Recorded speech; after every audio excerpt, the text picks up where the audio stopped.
Hello and welcome. I'm Maya Mirchandani. Our top story tonight with a worsening law and order situation in the Kashmir Valley. The army is out in Srinagar and its primary role is to restore law and order. Curfew restrictions have been imposed strictly. The decision to deploy the army was taken by the Cabinet Committee on Security after the Umar Abdullah government made a formal request for its help in maintaining law and order, especially after the eruption of fresh violence over the last 2 days and more than 4 deaths as a result.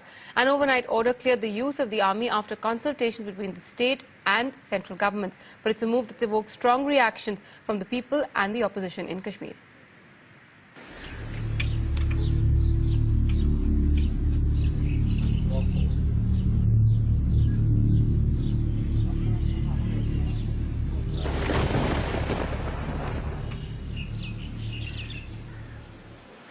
Srinagar, still, empty, almost lifeless.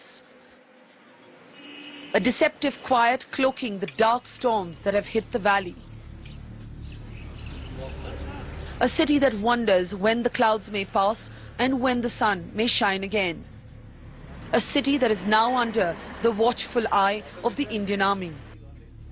17 columns of the army were called onto the streets at the crack of dawn after a week of fragile peace was ripped open by a fresh spate of civilian deaths in clashes between protesters and security forces just yesterday.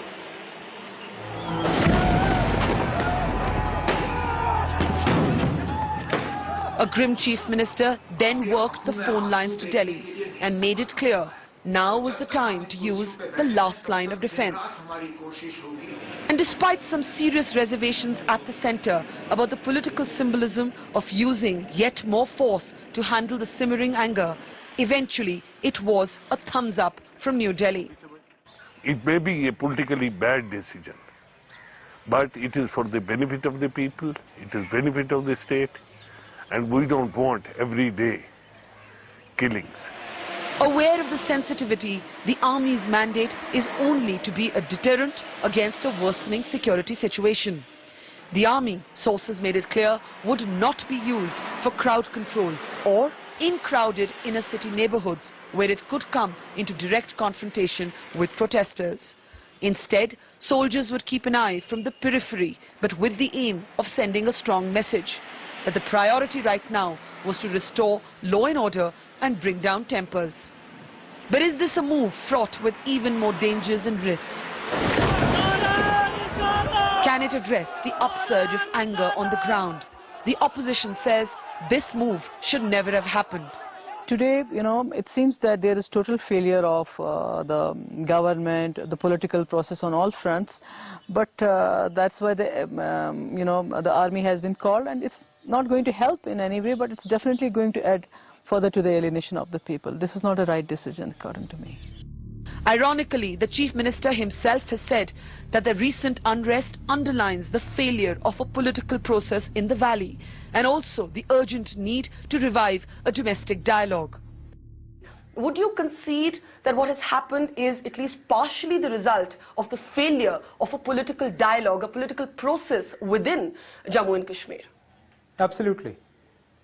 That is, I think, the single largest factor today is that people don't see a light at the end of the dark tunnel that they were hoping to see.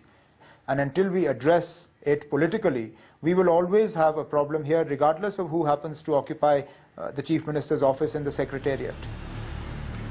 For New Delhi, which till last month was measuring normalcy in the valley in terms of the numbers of tourists flooding the valley, this could and should be a wake-up call.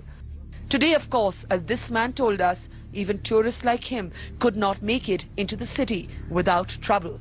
A reminder, perhaps, that the balm Kashmir needs will have to be political in the end. It's been a violence-free day in Srinagar today ever since the army was deployed at the crack of dawn to enforce a curfew and restore a sense of control in the city of Srinagar. But there is equally a realization at the highest levels of government, both in New Delhi and here in Srinagar, that this is only step one.